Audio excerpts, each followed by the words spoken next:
Bom dia. Nosso grupo é composto por mim, Débora, Isadora e a Tainá. A gente vai falar sobre o controle químico das doenças do girassol, que é o Elianthus anus.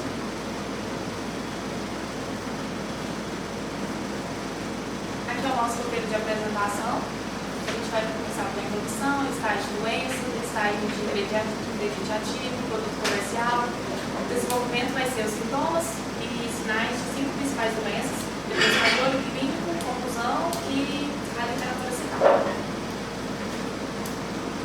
Bom, para começar, o girassol ele pertence à ordem Asteraceae, da família Asteraceae, do gênero Elianthus. Sobre o centro de origem do girassol. Bom, acreditava-se que ele era do Peru, até se falava que era a flor de ouro do Peru, só que algumas evidências mostraram que ele teve seu primeiro consumo de sementes no Arizona e no Novo México, onde o berço de domesticação da semente foi no México, na região de Tabasco, e foram encontradas sementes carbonizadas há 3.000 anos antes de Cristo. Agora um pouco da história do girassol aqui no Brasil. Ele foi trazido para a região sul por imigrantes europeus, por colonos europeus, que utilizavam a semente para consumo com torradas, primeiro comiam elas torradas, ou utilizavam elas para fazer um chá com bastante cafeína para substituição do café. O cultivo comercial dele foi em 1902, em São Paulo, o primeiro cultivo comercial de registro no Brasil, onde foram distribuídas sementes para produtores, e ela também foi muito usada para forrageira para animais, que era considerada uma das melhores, e especialmente para o gado leiteiro. E depois, na região sul, do Rio Grande do Sul, em 1940, o Estado também queria produzir comercialmente o girassol. No entanto, as cultivares que tinham não eram adaptadas para a região. E depois, em 1960, em São Paulo, novamente, o governo do Estado queria fazer com que o girassol desempenhasse um papel na produção de óleo para consumo humano. Só que aí teve um problema de prejuízos causados pelas ferrugem. Porque as cultivares que tinham eram cultivares trazidas da Argentina, elas eram muito produtivas, mas não eram resistentes à ferrugem. E assim a cultura de girassol foi espalhada para Pernambuco, Goiás, Mato Grosso e por outras regiões do país. Agora a questão econômica. O girassol é uma das 4 maiores culturas oleaginosas produtoras de óleo vegetal consumível combustível utilizado no mundo. No Brasil, o girassol continua sendo a segunda safra, e os estados que mais produzem Goiás, Mato Grosso, Rio Grande do Sul, Minas Gerais, São Paulo e Paraná. Esses são os principais produtores, e o Goiás segue na liderança. Aqui tem um gráfico da safra de 2020, 2022 a 2023, então a safra atual. Aqui, como vocês podem ver, a área produzida foi de 26.000 hectares, a produtividade foi de 1,43 mil quilos por hectare, e a produção de tonelada foi de 37,4 mil toneladas no estado de Goiás. Essa imagem, ela na verdade, é autoral. Não sei se todos fizeram fito 1, mas o Jean, que veio da palestra, eu queria tirar algumas dúvidas com ele antes de saber o tema da apresentação, coincidiu, porque eu estava pensando no meu TCC na área do girassol. E aí eu fui perguntar para ele o que ele estava vendo, se tinha de fato esse crescimento da cultura na nossa região, que eu acho que é interessante. E coincidiu dele estar na reunião da Caragundu, que é uma da principal empresa de recebimento de girassol. E aí ele falou assim, não, pode, é uma cultura bastante interessante, que está crescendo muito. A gente pode ver que de 2022 para 2023 a gente teve um aumento muito grande da área plantada, e fazendo com que seja feitas estudos e tem uma base científica para fazer o controle de doenças, uma vez que essa cultura está ganhando destaque.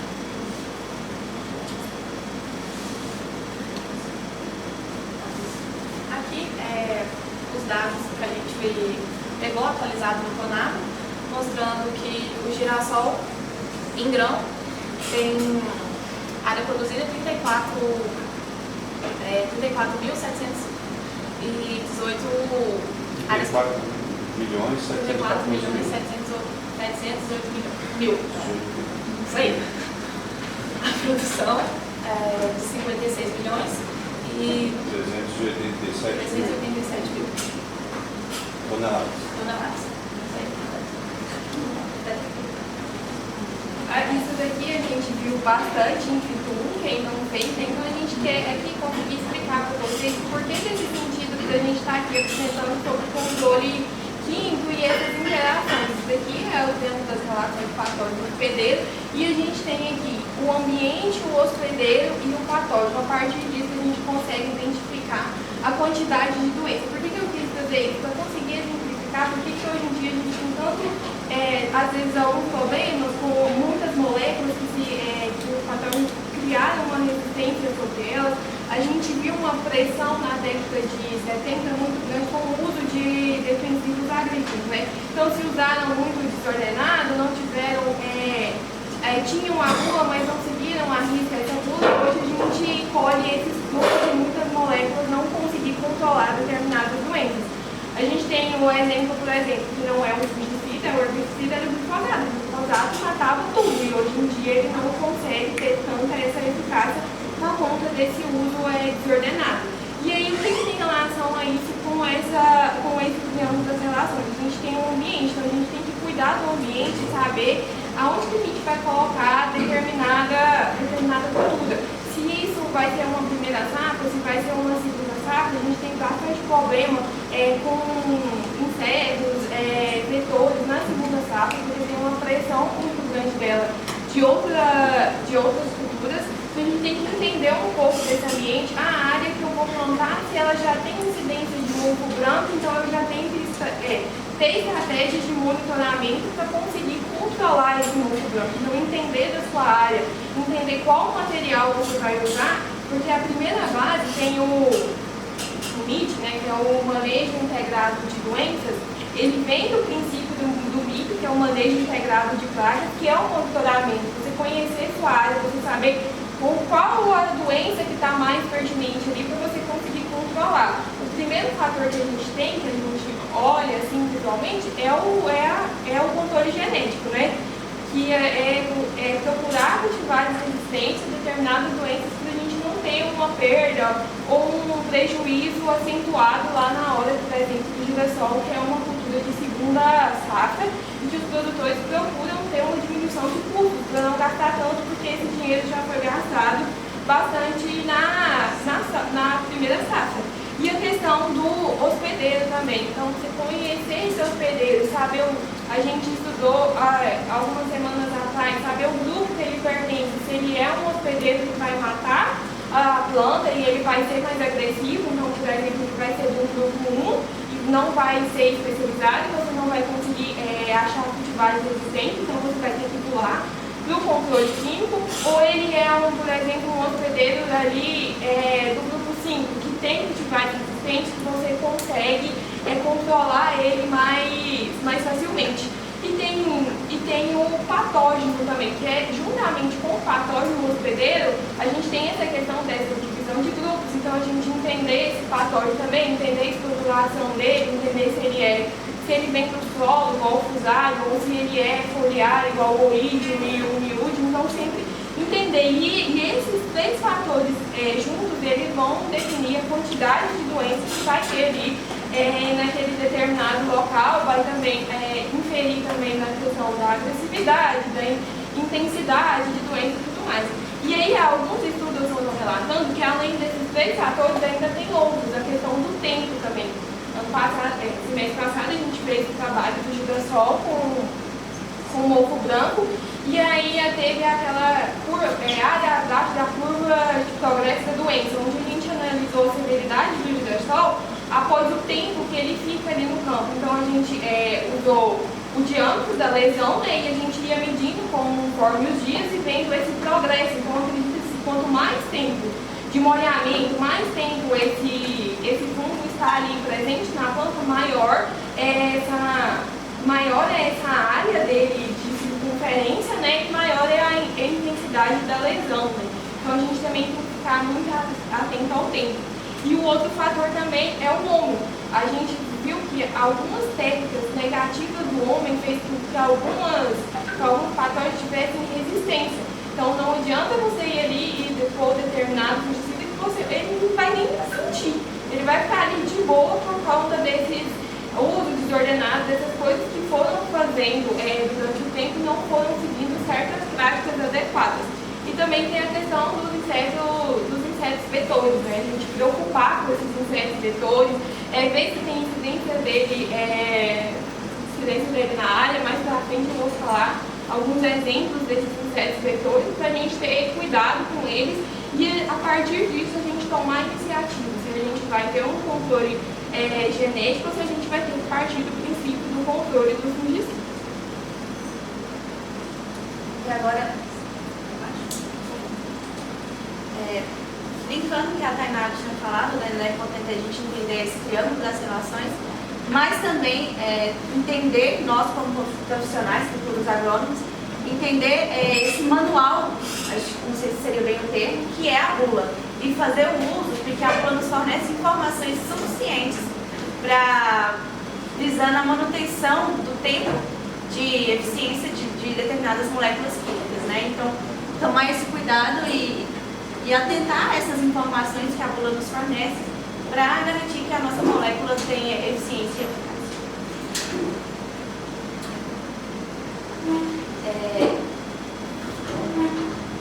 Bom, a bula nos fornece, primeiramente, o nome comercial, né? Eu acho que talvez não tenha tanta importância, porque o que de fato vai agir é o ingrediente ativo, é isso que a gente tem que olhar, qual que é o mecanismo de ação dele. E aí aqui na bula a gente nos informa a quantidade, a porcentagem do ingrediente ativo, no caso o Futriafol, e também tem outros ingredientes. Antigamente se falava de ingredientes inertes que estão inseridos ali para dar um volume de produto. A bula também nos fornece um grupo químico. Outra questão bastante importante é o registro no mapa, né? A gente trabalhar sempre lado a lado com a legalidade. E o Paulo esteve falando, quem faz plantas daninhas esses dias, que o Paraná, e eu achei bastante interessante, tampou um pouquinho aqui, mas está escrito Paraná. Ele tem essa preocupação e essa legislação um pouco mais severa em relação aos defensivos agrícolas, né? Herbicida, fungicida e os demais. Então, eu achei interessante porque na bula vem para verificar as restrições constantes na lista de agrotóxicos do estado do Paraná. Então, para quem for trabalhar no Paraná, já é uma questão que você tem que se atentar, acho que também até por causa das características do solo, que também vai influenciar na movimentação da molécula, né, quando se diz respeito à aplicação via solo. Outras informações que vêm inseridas na bula. Há necessidade de ter outros componentes, como adjuvantes, aderentes, estabilizantes, dispersantes, diluentes. E a bula vem nos fornecendo a ordem que deve ser feita, a quantidade, a dosagem, para garantir que esse produto seja aplicado da melhor maneira. Outra informação importante é a gente verificar a classificação toxicológica desse produto químico. No caso ali, eu esqueci de falar, mas o Futriafol é utilizado para controlar 4 doenças, que é ferrugem, oídio, mancha cinzenta e mais um outro, que não falhou a memória. E aí a gente verificar a data de fabricação, data de vencimento. A gente sabe que, principalmente ali na fronteira, tem essa questão de comércio pirata, e aí talvez não venha garantindo tanta essa qualidade, atentar a data de vencimento e, é claro, não usar produtos ilegais, mas ali no dia a dia do campo está sempre atento a essa questão do vencimento, porque isso vai diminuindo a eficiência do produto. No caso do Futriafol, a gente tem 2 classificações, aliás, geral, né? A primeira é a classificação toxicológica em relação aos humanos e depois a classificação ecotoxicológica. No caso desse produto, em relação ao risco humano, ele está na categoria 4, as categorias, com quão menor elas forem, mais tóxicos serão os produtos. E ambiental, ela está na categoria 2. Então, ele é um produto pouco tóxico e aí, em relação ao meio ambiente, como é uma classificação mais menor, ele é muito perigoso ao meio ambiente. Outra informação extremamente interessante, aqui eu já trouxe do girassol, porque é a cultura que a gente vai falar. Ele é utilizado para controle de ferrugem, mancha de alternária, mancha cinzenta da arte e oído. E a bula vem nos fornecendo a dose, que nesse caso é de 125 a 150 ml, o número de aplicações e o volume de caudas. A bula também nos fornece quando deve ser iniciado essa aplicação, nesse caso é preventivamente, e reaplicar se necessário com intervalo de 15 dias entre aplicações. Outra questão importante, no que diz respeito a culturas que a gente vai consumir posteriormente, como principalmente o girassol para ração, embora todo esse período de colheita até a comercialização, pode, aliás, assim, não vai ser muito curto, mas é importante a gente saber, até para manusear esses grãos. Então, o intervalo de segurança, no caso do girassol, é de 14 dias. Outras informações importantes que a bula nos fornece.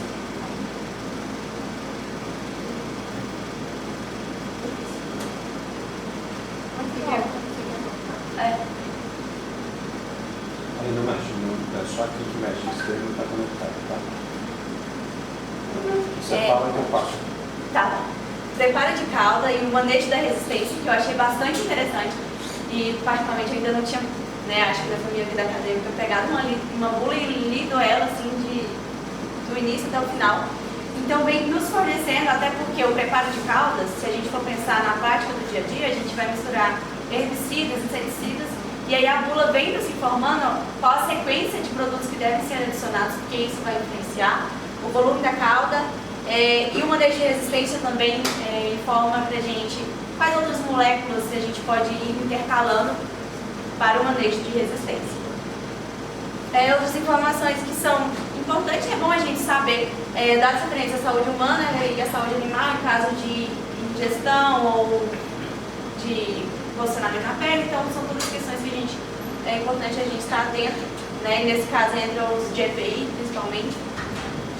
Informações sobre armazenamento, lavagem, transporte e devolução, que eu acho extremamente interessante, porque as embalagens desses produtos químicos, elas devem ser devolvidas, e aí algumas vão precisar ser feitas uma tríplice lavagem, outras não, então é importante a gente saber para fazê-lo da melhor maneira.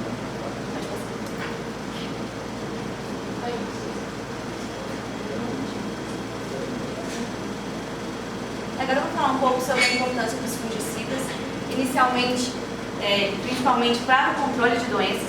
Aqui a gente pode até associar um pouco com a classificação dos grupos de doenças de McNeil, que para cada grupo a gente tem um local de principal ataque, não sei se é esse termo.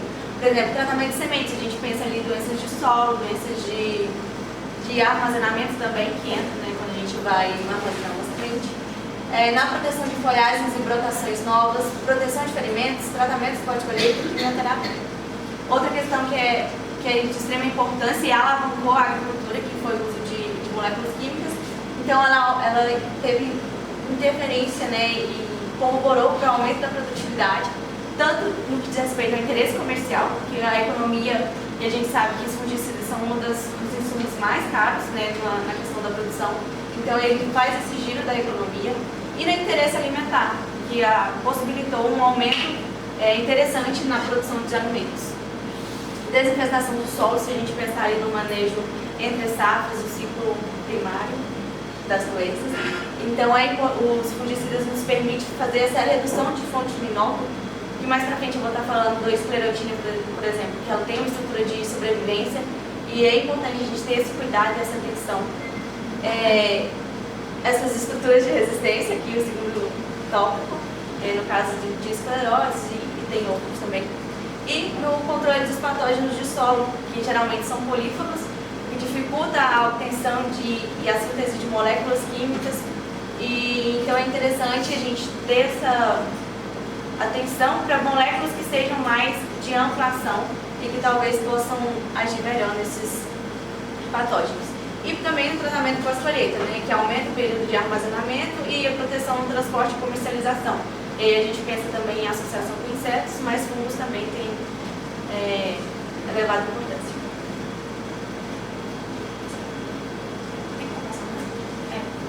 Tem mais um. Espectro alto biológico. Se refere ao modo de ação que os produtos eles atuam no metabolismo do fungo, atuando em uma parte só específica do metabolismo do fungo, que é os síntese específicos, que são produtos que atingem pontos particulares do fungo, do seu metabolismo. Por exemplo, os triazóis, eles inibem a biossíntese do ergosterol, e multicíticos, que eles agem em diferentes processos metabólicos do fungo, que, no caso, o mais famoso que a gente tem conhecimento é o mancozeb. O modo de ação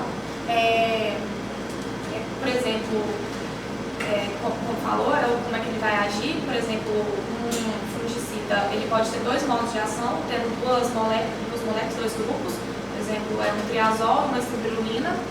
E aqui tem os mecanismos de ação. O primeiro é o biossíntese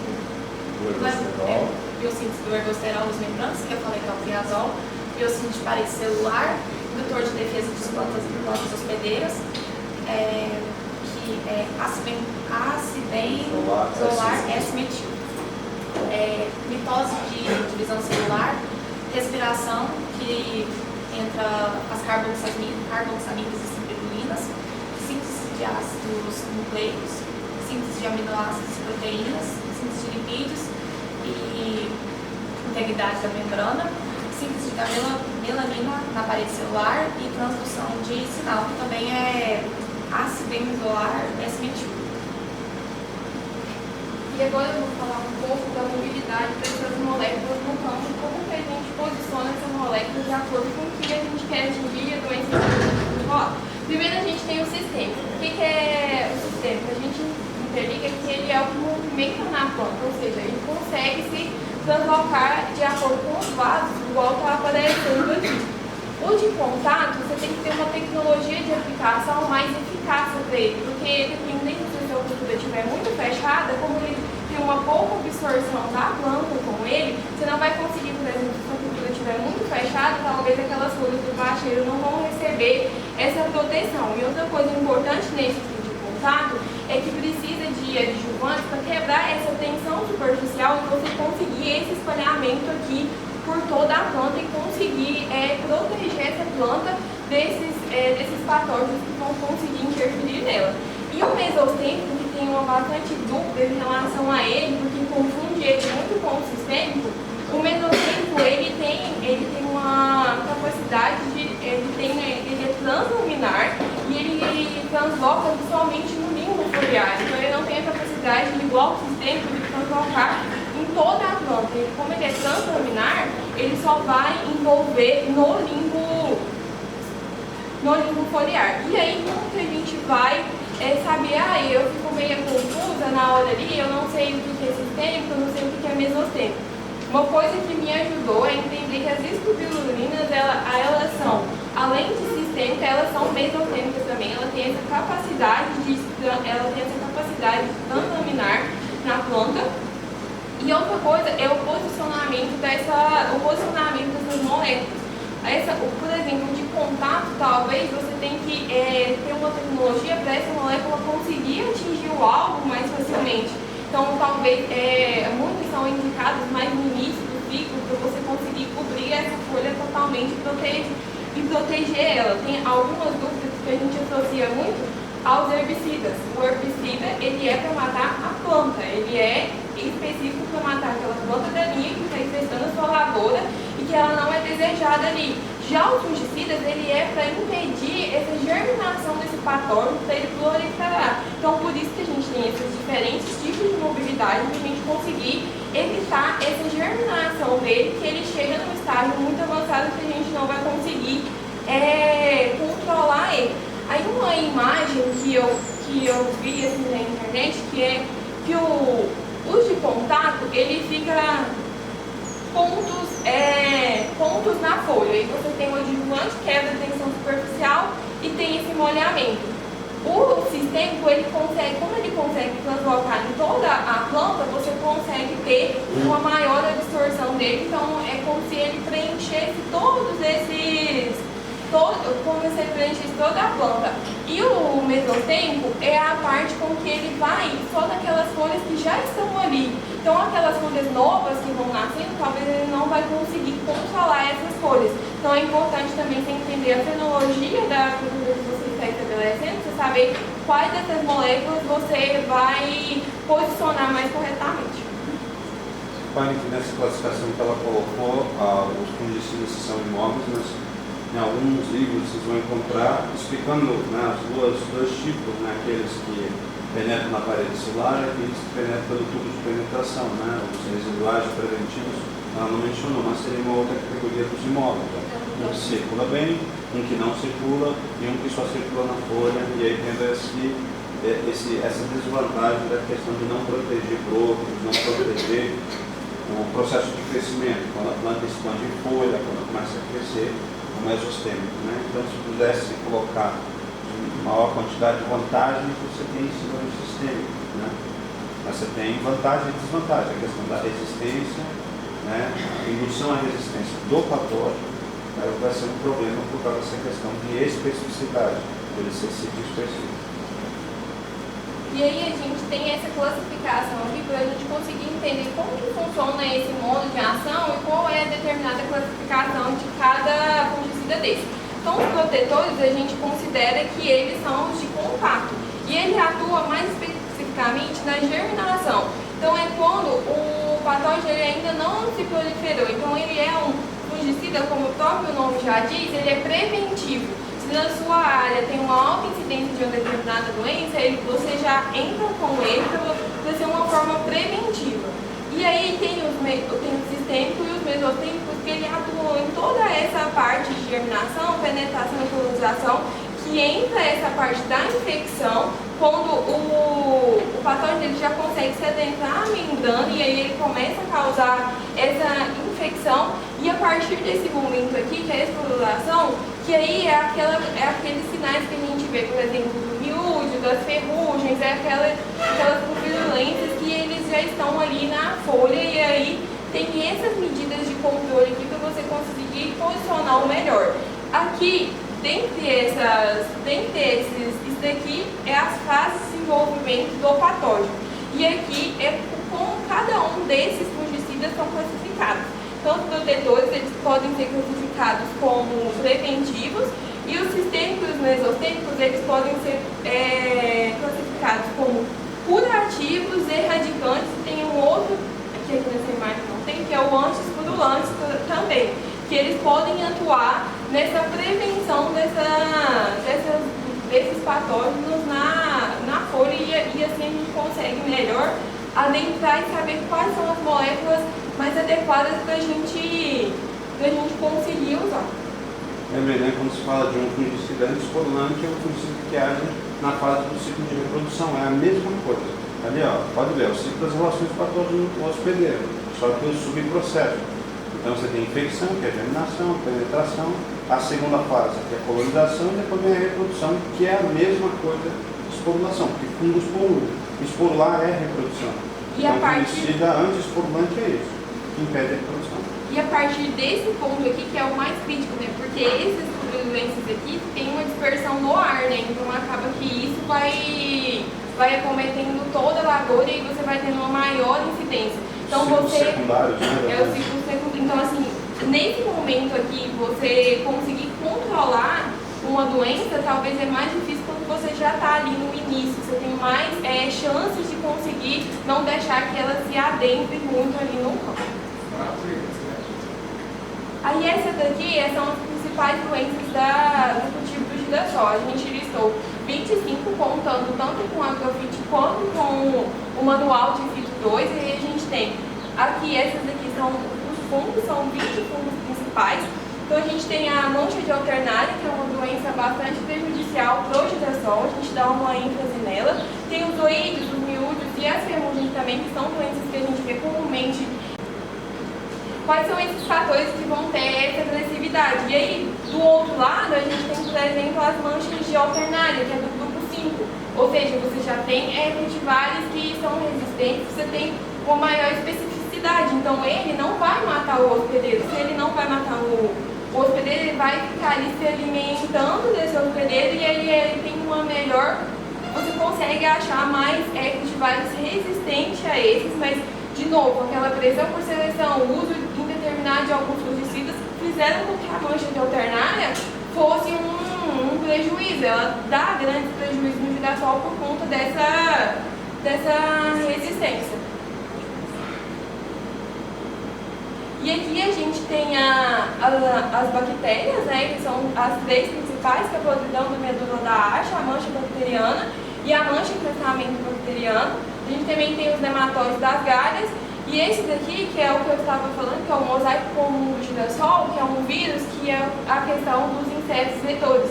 Então a gente tem aqui, que é o pulgão, que é um inseto vetor, mas para acontecer a doença tem as questões que vocês estão estudando em plantas daninhas, né? Então as principais plantas daninhas que são proliferadas o picão preto e o carrapicho. Então, através dessas plantas daninhas, o inseto vetor vai ali, o pulgão vai, se alimenta dessa planta daninha, e quando ela for se alimentar, esse pulgão for se alimentar do girassol, vai acontecer a doença e aí você vai se disseminar esse vírus. E a gente sabe que o controle para vírus, com fungicida e tudo mais, é bem mais difícil. A gente tem histórias, principalmente na fruticultura, de doenças que foram erradicadas de uma determinada região por conta dos vírus, né?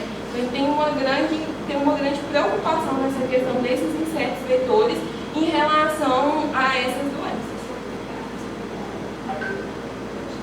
E aqui a gente tem as doenças, os produtos registrados para doenças do girassol. Então a gente conta aqui com o agente causal, com o nome comum, a doença que a gente chama, né? O produto e o ingrediente ativo. Então aqui a gente tem, igual, por exemplo, a mancha de alternária, que são dois tipos de fungo, que o gênero alternária, né? E uma espécie de alternária. A gente tem também a podridão cinzenta do capítulo, a trachinose. Aí eu dou ênfase para esse tratamento aqui, que é o standard top, que ele é usado para tratamento de semente.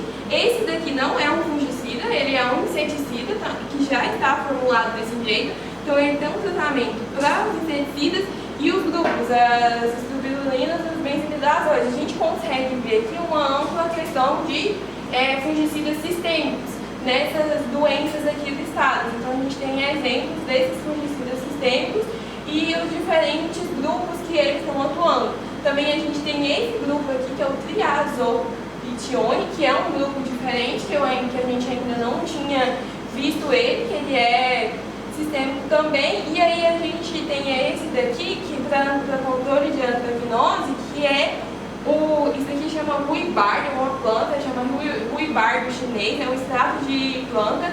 Ele é um fungicida que eu achei poucos artigos sobre ele, tem mais um efeito fitoterapêutico, então ele induz a planta a ter essa resistência e usa o caule e as raízes para manipular esse fungicida. Então é esse daqui da antraquinose. Bom, agora eu vou dar continuidade, né, nessa questão dos produtos comerciais, das doenças. Antes de começar, eu grifei dois nomes que eu achei bastante interessante, que é o diarcotieliante e a Phomopus eliante. É o mesmo fungo, só que diferentes fases deles. O diarcotieliante é a fase teleomórfica, que é a fase sexual do fungo. E o Phomopus eliante é a fase assexual, anamorfa. E aí a gente vai ter diferentes produtos, como a gente pode ver aqui um triazol, e aí aqui a gente vai ter uma estrobulina e um triazol. Então é importante ter essa atenção, porque às vezes uma fase sexual diferente do fungo, eu vou ter um controle diferente, que nesse caso nos mostrou. E aí a diarcotieliante, ela é causadora da mancha cinzenta da arte, e o produto comercial utilizado é o Abax. Ele vai ser citado mais pra frente, acho que a Débora vai citar ele. E aí a gente vai poder observar que às vezes o mesmo produto comercial é utilizado para controle de diferentes doenças. A gente tem também o oídio, o nome atual dele que eu encontrei é Erisiphes chicodacearum, forma especial exiliante no NCBA. E praticamente a gente vai ter o controle com mistrobulina e um triazol agindo ali na respiração e na síntese de ergosterol. E de diferente aqui no controle do oídio, a gente tem um enxofre orgânico, que o produto comercial é o Cumulus DF, que aí já é uma estratégia diferente de controle da doença. Outra questão que eu achei interessante é que uma mistura, que é a azoxystrobina e o ciproconazol, a gente tem uma gama de produtos comerciais que são registrados, bem como o difeconazol, que é um triazol, que a gente tem muitos produtos comerciais formulados. O Fusarium palidocel, eu tinha esquecido de conferir no NCBA, mas hoje, atualmente ele é nomeado como Fusarium anternocata, acho que esse é o termo. E aqui o produto que a Tainá citou anteriormente, que é o Stantop, que aí a gente é utilizado no controle no tratamento de sementes. E aí, esse fungo em especial, eu fiquei um pouco confusa para saber a classificação dele no McNeil. Então, eu olhei algumas características, e se eu estiver errado, você me corrija depois.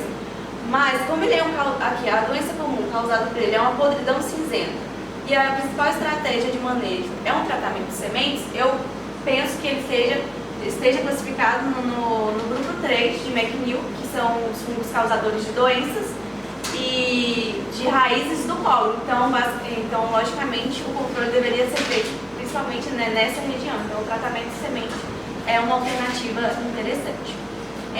Outros fungos que a gente não encontrou o controle, que é o míldio, o nematóide das Dahlia, especificadamente o javanica, a Meloidoides javanica, e a bactéria Pectobacterium carotovorum, subespécie carotovorum, que causa podridão, não tem produto registrado.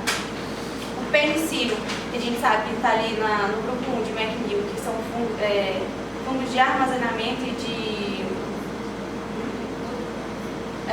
podridão do fruto também. E aí aqui a gente tem o mesmo, aliás, aqui tem o Stantop e o Stantop UBS, que é o mesmo aqui do Fusarium. E aí a Tainá já explicou nessa questão, a gente tem atenção, porque nem todas as moléculas que estão citadas são fungicidas de fato, né? E nesse caso o pirazol é um inseticida. E aí aqui a gente vai ter o tiofanato metílico, que se liga na beta-tubulina, que é essencial na divisão celular. Dentro do mapa, às vezes eles confundem, igual vocês estudantes também confundem sobre essa relação entre anamorfo e heteromorfo, mas conceitualmente não tem diferença entre os fungicidas. Então eu colocaria diaporte, porque às vezes algumas pessoas chamam por diaporte, outras pessoas chamam por comópsis, mas não vai ter diferença. Por exemplo, o fipronil vai ter uma diferença em comópsis que não vai ter em diaporte. Na verdade, se trata da mesma coisa, porque o que causa a doença na planta é a fase anamórfica, seria o comópsis, mas de acordo com o sistema de nomenclatura, o correto é você chamar o diaporte. Igual você vai encontrar o erisipes cichoracearum, mesma coisa, você não vai encontrar o erisipes, você vai encontrar o oídio, o gênero oídio, que é o anamorfo sobre a planta. A mesma coisa sobre o penicílio em sementes, né? Na verdade, penicílio, aspergilos, todos fungos de armazenamento. Então, você pode chamar de aspergilose ou penicilose, o nome da doença, também, na hora de colocar. E, por fim, a Pseudomonas schuchori, que não tem produto comercial registrado. Lembrando do seminário passado, do Elber, alface, ele apareceu lá também para alface. Então ele tem uma conexão. Planta alface, depois girassol, vai ser fonte de nódulos de sobrevivência de Pseudomonas schuchori, tá? Agora eu vou falar um pouquinho da Fucsinia eriante, que é a ferrugem, né, que a gente conhece. Como as meninas falaram, a classificação do McNeil é a classificação 4, que é doenças foliares, que atinge a fotossíntese. E aqui tem o Apox HC, o Opera. Na questão do Opera, eu queria falar um pouquinho, como a Isa falou, que tem alguns produtos que tem, igual o Apox HC, que tem o mesmo estativo e dá para usar em outras doenças. tem um outro Opera, que é o Opera SE, que tem a mesma composição de epoxiconazol, triazol, mais a plinaclostrobina, que é uma estrobilurina, e ele não tem para controle nem de ferrugem e nem de doenças do girassol. Eu tinha confundido na hora que foi pesquisar, depois que eu fui ver, eu pensei que não ia falar, mas é uma coisa interessante, porque a mesma composição, mas alguns produtos ou algumas composições químicas não são compatíveis para controle da ferrugem. Como eu falei, os triazóis eles inibem a biossíntese de ergosterol. A piraclostrobina ela inibe o transporte de elétrons para a mitocôndria, assim também ela inibe a formação de ATP, que é essencial para a vida celular fúngica. Agora, o orquestra e o Velro, ele é um fluxapiroxicate, que é uma carboxamida, e também tem, ela atua na respiração. E a piraclostrobina também, que é uma estrobilina, o ativo, ele tem os três ingredientes ativos. E voltando aqui, que eu tinha esquecido, eles têm o HC, o Opera, ele é sistêmico, e tem a ação protetiva, que ele inibe a germinação dos esporos, e no caso da ferrugem. E outra coisa importante que eu estava lendo na Nuga é que ele deve ser usado como preventivo ou no estágio de R1, porque se ele for usado quando a ferrugem estiver no grau mais avançado, com esporulação, o fungo pode adquirir resistência e o fungicida não vai servir de quase nada. Agora aqui tem a flutriazol, que também é um triazol, é do mesmo modo do epiconazol. E tem a risoctona solane, que é o dampiófilo, o tombamento, que temos dois produtos comerciais, que é o Maxin XL e o Maxin XL profissional. Os dois são para tratamentos de sementes. Tem como ingrediente ativo o fluoxonil, que é o fenilpirol, mais a metalaxil, que é um acilalaminato. O fluxo de oxinol, ele é de contato, então ele não tem uma boa translocação dentro da semente. Já o metalaxil, ele é sistêmico, então ele consegue translocar melhor dentro da semente, ele passa pelo tegmento da semente, tem uma translocação que atua na planta durante o seu processo de germinação. Aí, qual que é a diferença de um para o outro? O Maxin XL, ele pode ser usado por produtores para tratamento de semente. Já o profissional, ele não pode ser usado, porque como a gente sabe, todas as sementes durante o tratamento elas têm que ter uma coloração. Já ele é incolor e é exclusivo para as sementeiras, para produtores de sementes.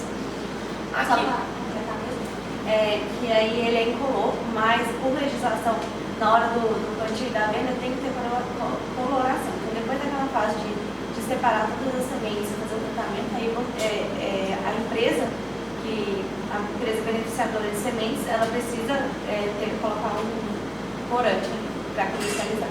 Agora, eu estou falando que vocês lembraram também, a gente está tentando associar com a classificação de McNeil, e ele é classificado na categoria 2 das doenças de solo, né?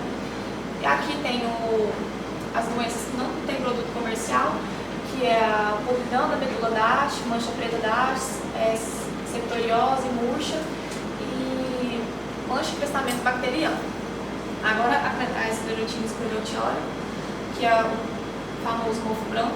Aqui a gente tem o fluoxetam, os produtos comerciais, que é o Certeza, a Firmeza, a Prova. O fluoxetam, que é o mais utilizado para controle, que tem o fenilpiridimelamina, que atuam na fosforilização oxidativa do fungo, e também tem o tiofanato metílico, que é um benzimidazol. O tiofanato metílico ele o benzimidazol é um precursor de tiofanato metílico, aqui no corrigir.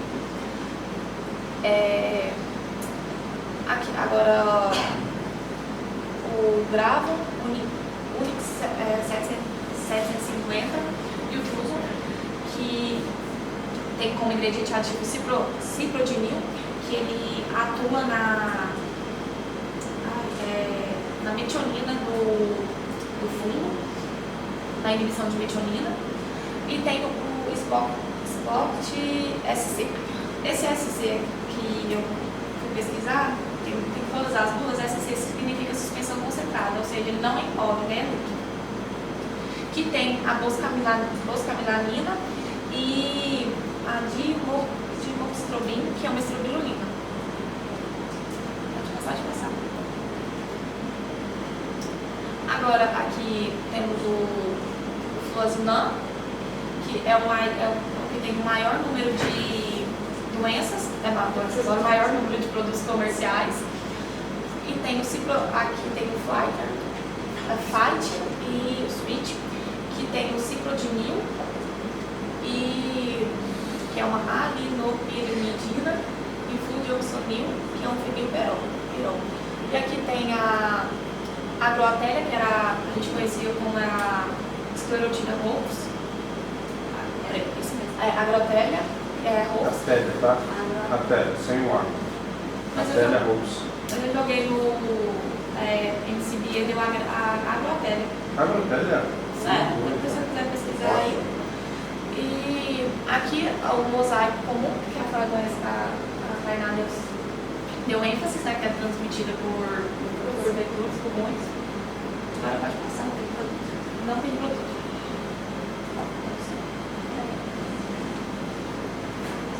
Pode passar. Ali é Anili. Qual? Anili no pirimidina. Tá com ele nesse dois. Pode passar. Aí agora a gente vai falar um pouco das principais doenças que atacam o girassol. Então a gente pesquisou quais são essas doenças que têm mais ênfase no girassol, quais causam mais danos. Então a gente tem a mancha ternária, que ela ataca tanto a haste quanto as folhas.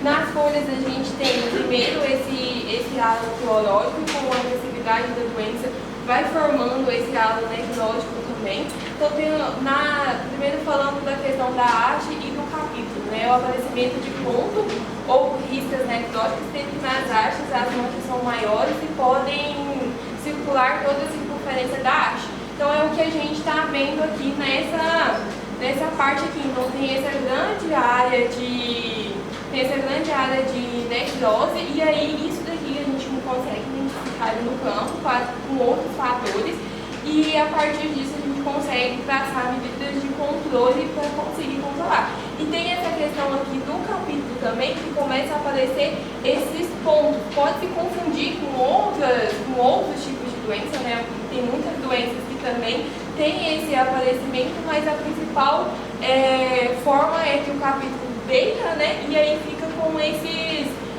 pontos aqui, e algumas folhas aqui do capítulo também vão murchando. E a questão é as folhas, então começa a aparecer esses pontos aqui nas folhas com esse halo clorótico, e depois evolui pro halo necrótico. E isso daqui é uma forma de defesa das costas. Então esse halo aqui, esse tecido aqui é um tecido morto, então o patógeno não consegue se evoluir mais. Então tem esse aqui é uma das principais características desse tipo de doença. E aí a gente encontrou 28 produtos dessas doenças. Eu pesquisei com alguns agrônomos para tentar entender, porque a cultura do girassol, a gente não falou anteriormente, mas só tem 73 produtos registrados. Então a gente tem um pouco de dificuldade de saber qual produto é indicado para uma determinada doença. Ele até explicou que no campo, na realidade do campo, tem alguns produtos que são mais eficazes para determinadas doenças do girassol, que não estão ali listadas no agrofito, mas que você consegue uma resposta melhor, por questão de como o girassol ainda não é uma cultura cultura economicamente muito importante, ainda não tem, por exemplo, igual a soja, que a gente acha inúmeros fungicidas, o registro desses fungicidas são muito caros para eles colocarem em várias outras culturas. Então, por isso que fica muito restrito esse registro para essas culturas. Então, ele me explicou que o principal que é utilizado para mancha de alternária é o Sperimax, que é uma isospirulina e um triazol. Então, como eu já tinha falado anteriormente, a isospirulina ela consegue ser sistêmica, ou ela é mesotêmica, ela é translaminar, ela atua na respiração celular, no complexo 3. O que é esse complexo 3? Os fungos eles produzem ATP, eles precisam de energia para se desenvolver. E aí eles vão atuar nesse complexo 3 inibindo que o fungo produza ATP. E ele não produzindo ATP, ele não consegue sobreviver porque não vai ter energia ali. Então isso é a isospirulina. E o triazol, ele atua esse inibidor de ergosterol, atua na membrana plasmática, né? E aí esse fungo ele não vai conseguir ali fazer suas funções vitais. A dose é recomendada 0,25 litros por hectare. O volume de cauda, aí teve essa diferença na bula também, a questão aérea, porque a girassol é uma cultura de grande porte, então às vezes você vai, agora está usando muito drone, tem mais os aviões também, então tem diferentes tipos de cauda para se for uma aplicação aérea ou uma aplicação terrestre. Então a aérea é de 20 a 40 litros por hectare e a terrestre é de 100 a 150 litros por hectare. E aí, como ela é uma doença bastante agressiva, a gente tem que ter, de novo, a questão do monitoramento, porque nos primeiros sintomas que a gente observa no campo, que a gente tem que atuar preventivamente para não deixar que fique naquele estado que estava no anterior, com o capítulo feio, mal formado, com uma haste toda com o aparecimento de doença, aquilo ali não é interessante, tanto para a produtividade do girassol, como também para, se essa doença for evoluindo, vai diminuir essa questão dessa produtividade. Então ela é duas aplicações importantes sempre lembrar, que aí a gente tinha falado que é essa questão dos intervalos, né? De 15 dias para você conseguir aplicar. Considerando que é a mesma planta, por que vocês acham, todo mundo no celular, por que vocês acham que tem diferença da parte aérea e a parte terrestre? Desse volume de cauda, por que reduziu tanto da parte aérea e terrestre? A parte aérea é dispersão. Deriva dispersão. Deriva. Só a capacidade de tanque também da máquina, né? Porque, por exemplo, um avião maior, não, a questão do utilizador terrestre é maior que um aéreo. Porque o espalhamento do aéreo conceitualmente é maior. Eu não sei também, estou perguntando sempre porque eu não sei. Mas eu imagino que a parte aérea, uma vez eu vi o Marco Antônio falando que ele tem uma capacidade de espalhamento, né? Tem um litro de uma molécula, ela se espalha muito mais quando é aplicação aérea do que se fosse terrestre. Então imagina, tem a mesma superfície de planta, mas a eficácia de você conseguir colocar essas gotas que aprisionam o ingrediente ativo, ela é muito maior nas aplicações aéreas. O que vocês acham disso? Eu acredito que é o que o Marcos falou, é a capacidade de volume do que você está colocando ali dentro, né? Um avião, um drone, ele tem uma capacidade de volume menor em relação a um óxido pedido, por exemplo, né? Então é essa a relação, que quando a gente vai fazer a conta para pulverização, a gente leva isso em consideração. Até a distância dele. E também tem essa questão que eu estou falando aí, que os aviões tem uma tecnologia que agora estão colocando nos computadores, que é na jaca, chama de eletrovortex, que coloca aquela energia na rua, né, que a água faz assim na planta. Fazer o turbilhonamento. Isso. Aí o bico do avião ele faz isso há muito tempo. Com o próprio sistema de voo, ele tem um turbilhonamento sobre a lavoura, né? Acho que é isso, né? Pode. Bom, agora eu vou falar sobre o mofo branco. Ele é causado pela Sclerotinia sclerotiolum, é um fungo polífago. Ele está no grupo 3 de mequinil, que são os causadores de podridão da raiz do colo. No girassol, o mofo branco ele é capaz de causar podridão no capítulo também. E, bom, esse aqui é o escleróide, que é a estrutura de sobrevivência.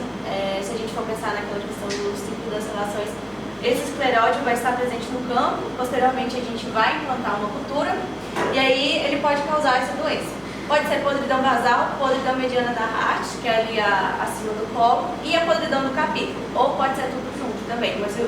Mas o mofo branco ele é extremamente agressivo no girassol, porque essas lesões que ele causa, que inicialmente ela é marrom clara, e aí de acordo com as condições ideais de umidade e temperatura, vai evoluindo para uma lesão mole, encharcada, também favorece o desenvolvimento de micélio branco, né, que a gente pode observar assim, não sei se dá para ver certinho.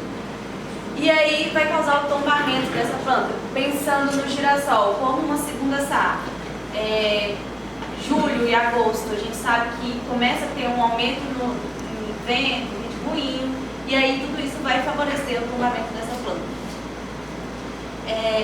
Não tem. Aí a podridão mediana da haste, os sintomas vão ser parecidos com a podridão basal, e a diferença é só a localização da infecção na planta. E a podridão no capítulo, e aí se a gente for pensar na colheita desses grãos, colheita de semente de girassol, a presença do escleróide, se não fizer um beneficiamento correto, a gente vai ser uma fonte de nódulo, uma vez que a gente vai ter essas estruturas de sobrevivência que podem durar até 10 anos. Essas imagens elas foram coletadas. Esse aqui foi feito em luta do meu boletim técnico com o escleróide, e aqui foi a planta de girassol que a gente inoculou ali no colo, e aí ela acabou tombando.